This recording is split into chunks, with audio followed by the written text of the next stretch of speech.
नमस्कार दोस्तों, स्वागत है आप सभी का एक बार फिर से हमारे चैनल ज्योतिष ग्रंथ गंगा में। दोस्तों, साल 2023 की सबसे बड़ी श्रावण पूर्णिमा साल के 30 अगस्त से 31 अगस्त तक बढ़ने वाली श्रावण पूर्णिमा को सबसे बड़ी और सबसे खास पूर्णिमा माना जा रहा है। इस दिन भद्रा का साया भी रहेगा। 30 अगस्त को पड़ने वाली पूर्णिमा पर कई दुर्लभ संयोग बन रहे हैं। ऐसे में इन दो जगहों पर चुपचाप 2 दीपक जलाकर छोड़ दें। इससे मृत्युदंड, पितृदोष, महाकाल सर्प दोष, नजर दोष, शनि दोष, राहु दोष सब कुछ होगा खत्म। किस्मत पर लग जाएंगी 4 माह लक्ष्मी दौड़ी दौड़ी चली आएंगी। दाल भी होंगी धनी। दोस्तों, आज हम आपको बताएंगे दीपक जलाने की कितनी ज्यादा फायदे आपको अपने जीवन में मिलते हैं और किस प्रकार आपको दीपक जलाना चाहिए, कौन सी दिशा में, जिससे आप बहुत ज्यादा तरक्की प्राप्त कर सकें और अपने जीवन में सभी बाधाओं को खत्म कर सके।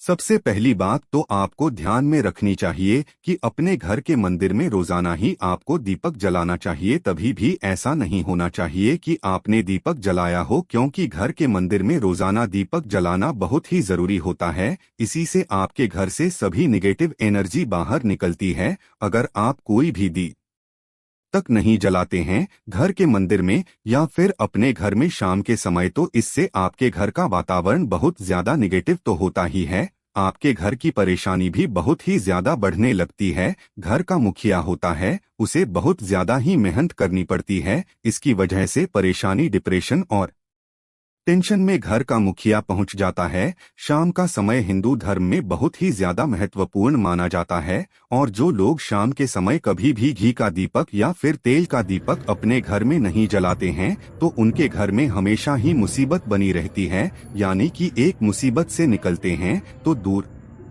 मुसीबत में उससे पहले ही फंस जाते हैं और हमेशा ही धन की समस्याएं, परेशानियां बढ़ती रहती हैं। उनके जो बच्चे होते हैं वह भी उनके खिलाफ होने लगते हैं, उनका कहना बिल्कुल भी नहीं मानते हैं। इसी तरह से घर का पूरा माहौल ही दुखपूर्ण होने लगता है। काफी लोग इन चीजों को मानते भी हैं, लेकिन जानते हुए भी उपाय नहीं कर पाते हैं और भूल जाते हैं। उन्हें इन चीजों से होने वाले नुकसान के बारे में पता नहीं होता है। इसीलिए रोजाना आपको एक घी का दीपक या फिर तेल का दीपक जलाना बहुत ही जरूरी होता है। अगर आप नहीं जला सकते हैं तो कोई और व्यक्ति भी आपके घर में दीपक जला सकता है, लेकिन रोजाना दीपक जलाना बहुत ही जरूरी होता है। इसी से आपकी सभी निगेटिव एनर्जी आपके घर से हमेशा बाहर रहती है। दोस्तों, शाम का समय ऐसा होता है जिस समय नकारात्मक ऊर्जाएं बहुत ही ज्यादा प्रबल होती है और आपके घर में प्रवेश कर जाती है। ऐसे में अगर आप घर में या घर के मंदिर में दीपक नहीं जलाते हैं तो निगेटिव एनर्जी आपको बहुत ही ज्यादा परेशान करती है। आपके सभी काम बिगड़ने लगती है। जिस समय सूरज डूब जाता है उसी समय यह निगेटिव एनर्जी बहुत ही ज्यादा प्रबल हो जाती है। उसी समय आपको मुंह हाथ पैर धोकर दीपक जलाना चाहिए। अगर आप खुद नहीं कर सकते हैं तो कोई और व्यक्ति भी आपके लिए ऐसा कर सकता है। दोस्तों, अब जिस घर में बहुत सारे लोग बीमार रहते हैं या फिर बीमारी कभी भी ठीक नहीं होती है तो यह भी एक संकेत होता है कि आपके घर में बहुत ही ज्यादा नकारात्मक ऊर्जाएं हैं जो परेशानियों को, बीमारियों को, मुसीबतों को बहुत ही ज्यादा बढ़ा रही है। इन सभी चीजों को खत्म करने के लिए आपको अपने घर में जब सूरज ढल जाता है तो उस समय घी का दीपक या फिर सरसों के तेल का या फिर तिल के तेल का दीपक भी पूर्व दिशा में आप जला सकते हैं। लेकिन रोजाना इन चीजों को करना बहुत ही जरूरी है, तभी आपको इसके लाभ मिल पाती है। अगर आपके घर में धन से जुड़ी समस्याएं, नौकरी व्यवसाय से जुड़ी हुई कोई भी समस्या है, अगर ऐसी समस्याएं बहुत ही ज्यादा होती है तो आपको अपने घर के उत्तर दिशा में रोजाना ही घी का दीपक जलाना चाहिए। इसे एक भी दिन आप मिस न करें। अगर आप रोजाना उत्तर दें ईशा में घी का दीपक जलाते हैं तो इससे आपकी धन से जुड़ी हुई समस्याएं खत्म हो जाती है। जिन लोगों को नौकरी नहीं मिलती है तो उनको भी नौकरी मिलने लग जाती है। और अगर वही व्यक्ति जिसको परेशानी है और वही अगर रोज दीपक जलाता है तो इससे मिलने वाले फायदे और भी ज्यादा हो जाती है। शाम के समय घी का दीपक या फिर तेल का दीपक जलाना बहुत ही जरूरी होता है। आप कभी भी इन चीजों को नजरअंदाज न किया करें, क्योंकि इन्हीं से आपके जीवन में परेशानियां बढ़ जाती है और आपको मुसीबतों का सामना करना पड़ सकता है। आपको यह जानकर हैरानी होगी कि जो भी घी का दीपक जलाते हैं उससे जो निकलने वाली ऊर्जा होती है वो आपके घर में जब फैलती है तो इससे घर का माहौल एकदम से सुखमय बनने लगता है, यानी कि पॉजिटिव होने लगता है। घर के सभी लोग शांति से रहने लगते हैं। इसी प्रकार से जो तेल का दीपक होता है यह भी जब जलता है तो इससे आपके आसपास जितनी भी आत्मक ऊर्जाएं हैं वो खत्म हो जाती है, क्योंकि इन दीपकों से निकलने वाली जो ऊर्जा होती है, धुआं होता है, वो निगेटिव एनर्जी को बाहर निकालता है और आपके आसपास की एनर्जी को पॉजिटिव बनाता है। तो यह बहुत ही जरूरी चीजें शाम के समय कभी भी आप इन चीजों को कभी मिस न किया करें, तभी आप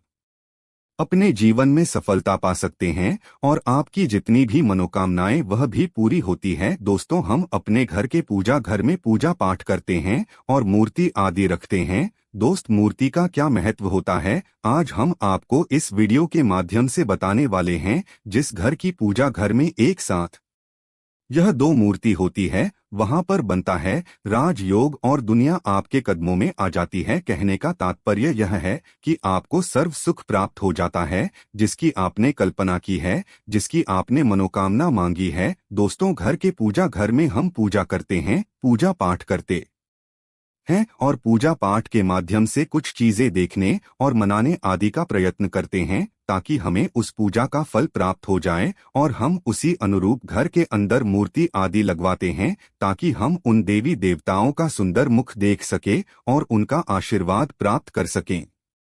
लेकिन दोस्तों, अगर हम अपने घर के पूजा घर में इन मूर्तियों के साथ अन्य मूर्तियां भी रखते हैं तो निश्चित तौर पर हमारी किस्मत बदल जाती है और देखते ही देखते हमारे जीवन के अंदर की सारी कंगाली समाप्त होने लगती है। दोस्तों, बात करते हैं उन मूर्तियों के बारे में कि आखिर कौन सी दो मूर्ति यहाँ एक साथ में आपको रखनी चाहिए ताकि उसका सच्चा सर्व सुख आपको प्राप्त हो सके। और सबसे पहले अगर हम किसी मूर्ति की बात करें तो दोस्तों, अगर आप श्री कृष्ण के भक्त हैं और बाल गोपाल की मूर्ति रखते हैं तब आपको भगवान श्री कृष्ण के साथ माता रानी राधा जी की मूर्ति भी आपको जरूर रखनी चाहिए। दोस्तों, या भगवान कृष्ण की अगर आपके घर में तस्वीर है तो उसके साथ राधा जी की भी तस्वीर संयुक्त जोड़े के रूप में आपको लेकर आनी चाहिए। दोस्तों, यह प्रेम और एकता की एक ऐसी अनोखी मिसाल है कि जिस घर में इन दोनों की तस्वीरें होती है तो समझ लीजिए उस घर के अंदर किसी भी प्रकार का ग्रह कलेश नहीं होता है। दोस्तों, पति पत्नी और परिवार जनों के बीच परस्पर प्रेम रहता है और घर में धन धान्य में अपने आप ही वृद्धि होती है। इसीलिए यह जरूरी माना गया है, अगर आप भी इन मूर्तियों को रखते हैं तो निश्चित तौर पर आपके जीवन में अपने आप ही फायदा प्राप्त हो जाएगा। दोस्तों, कई लोग अपने घर में माता लक्ष्मी की पूजा करते हैं तो सोचते हैं कि भगवान विष्णु की पूजा करें या न करें, या फिर उनकी मूर्ति साथ में रखें या न रखें। दोस्तों, हमेशा भगवान श्री विष्णु जी और माता लक्ष्मी की पूजा आपको एक साथ करनी चाहिए। दोस्तों, देवाधिदेव महादेव भगवान विष्णु और भगवान ब्रह्मा जी तीनों ही देवताओं को सर्वशक्तिमान देवता माना गया है और त्रिदेवों में भगवान विष्णु जी को पूजा जाता है। तो अगर आप अपने घर के पूजा घर में लक्ष्मी नारायण जी की संयुक्त रूप में पूजा करते हैं तो निश्चित तौर पर आपके घर में दिन दुगनी रात चौगुनी वृद्धि देखने को मिलती है। दोस्तों, इसीलिए आप भगवान विष्णु जी के साथ माता लक्ष्मी जी की पूजा करें। अगर माता लक्ष्मी की अकेली तस्वीर है तो आपको उनके बाएं तरफ भगवान श्री गणेश और भगवान श्री कुबेर जी की मूर्ति या तस्वीर अपने घर के मंदिर में जरूर लगानी चाहिए। अगर आप माता लक्ष्मी जी के बाएं तरफ भगवान श्री गणेश जी की मूर्ति लगाते हैं या तस्वीर लगाते हैं तो आपको निश्चित तौर पर लाभ प्राप्त होता है और देखते ही देखते आपके जीवन के अंदर की तंग वाली समाप्त होने लगती है और धन प्राप्ति के लिए आपको लक्ष्मी गणेश जी की संयुक्त रूप से पूजा करनी चाहिए। माना जाता है माता लक्ष्मी धन देती है तो भगवान श्री गणेश रिद्धि सिद्धि का भंडार और वृद्धि का विकास करते हैं। इसी वजह से इनकी पूजा बहुत जरूरी मानी गई है।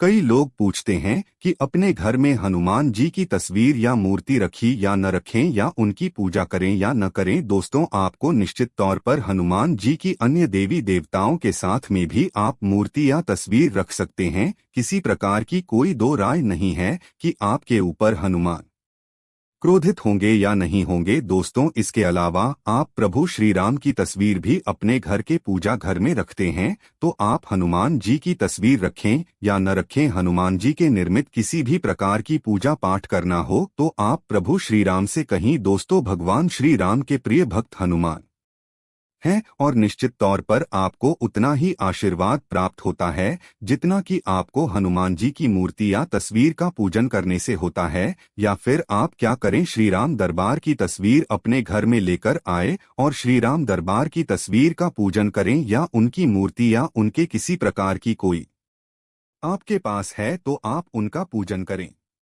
इसमें सारे देवी देवताओं को आपको आशीर्वाद प्राप्त हो जाता है। हनुमान जी से लेकर माता सीता, भगवान श्री राम और अन्य देवी देवताओं का भी आशीर्वाद आपको प्राप्त हो जाता है। तो निश्चित तौर पर अपने घर के पूजा घर में एक साथ आप यह तस्वीर रख सकते हैं। आपके जीवन में राजयोग की प्राप्ति हो जाती है दोस्तों। इसी तरह अगर आप अपने घर के पूजा घर में या किसी अन्य स्थान पर अगर कोई तस्वीर रखना चाहते हैं और उसे लगाकर अपने घर में लाभ प्राप्त करना चाहते हैं तो अपने घर में या पूजा घर में आपको निश्चित तौर पर फिर देवों की तस्वीरें या मूर्ति एक ही स्थान पर लाकर जरूर रखनी चाहिए।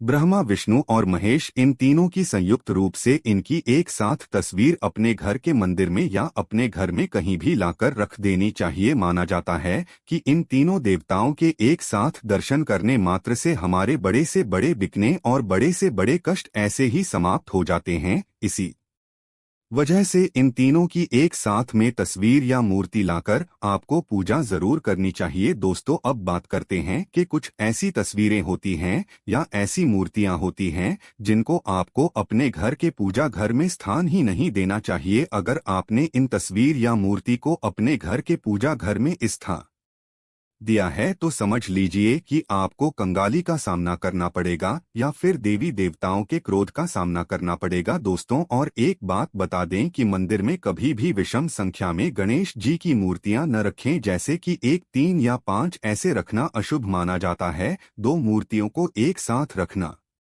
शुभ माना गया है। अगर आप सिर्फ गणेश जी की मूर्ति रखते हैं तो इसके अलावा किसी भी प्रकार की मूर्ति आपको नहीं रखनी चाहिए दोस्तों। इन्हें स्थापित करते वक्त ध्यान दें कि गणेश जी का चेहरा हमेशा घर के मुख्य दरवाजे की तरफ होना चाहिए ताकि आपको अच्छे और सच्चे धन लाभ की प्राप्ति हो। और इस बात का ध्यान रखें कि घर में अंगूठे से बड़े आकार का शिवलिंग आपको भूलकर भी नहीं रखना चाहिए। हमेशा एक छोटा सा शिवलिंग रखें और इससे ज्यादा शिवलिंग आपको नहीं रखना चाहिए दोस्तों। वैसे तो आपको अपने घर में शिवलिंग रखना ही नहीं चाहिए, उसके बाद भी अगर आप रखते हैं तो अंगूठे के आकार से बड़ा शिवलिंग आपको नहीं रखना चाहिए। आप छोटा शिवलिंग रख दें और ध्यान रखें कि एक से ज्यादा शिवलिंग आपको भूल कर भी नहीं रखनी है। घर में अगर आप शिवलिंग रखते हैं तो शिवलिंग के ऊपर आपको तुलसी भूल कर भी आरोपित नहीं करना चाहिए। अगर आपने शिवलिंग रख लिया है और उस पर तुलसी अर्पण कर दी है तो देवी देवताओं के क्रोध का